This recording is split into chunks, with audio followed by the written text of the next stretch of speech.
ഇത് കണ്ടില്ലേ, ഇന്നത്തെ താരം ഇതാണ് കേട്ടോ. അപ്പൊ ഇത് നമ്മുടെ ബാൽക്കണിയിൽ വിരിഞ്ഞു നിൽക്കുന്ന റോസ് പൂവാണ്.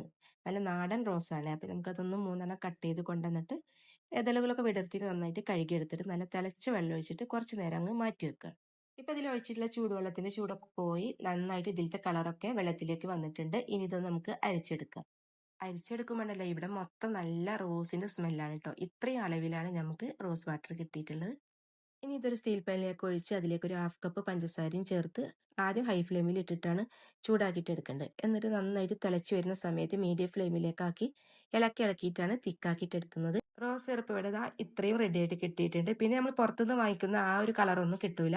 ഈ ഒരു രീതിയിൽ ഞങ്ങൾക്ക് പാലിലോ വെള്ളത്തിലോ കലക്കി കുടിക്കാം. അതല്ലെങ്കിൽ നിങ്ങളെ കയ്യിൽ ഇതുപോലെ റൂഅഫ്സ ഒക്കെ ഉണ്ടെങ്കിൽ 1.5 ടേബിൾ സ്പൂണോളം ഒഴിച്ച് നന്നായിട്ടൊന്ന് മിക്സ് ചെയ്തിട്ട് കൊടുക്കുക. ഇത് ചേർക്കുന്ന ഒരു നിർബന്ധമില്ല കേട്ടോ. പിന്നെ അത് ചേർത്ത് കഴിഞ്ഞിട്ട് നമ്മൾ ഫ്രിഡ്ജിലൊന്നും വെക്കണ്ട, പുറത്ത് തന്നെ വെച്ചാൽ മതി. ആവശ്യാനുസരണം നമുക്ക് ഉപയോഗിക്കാം.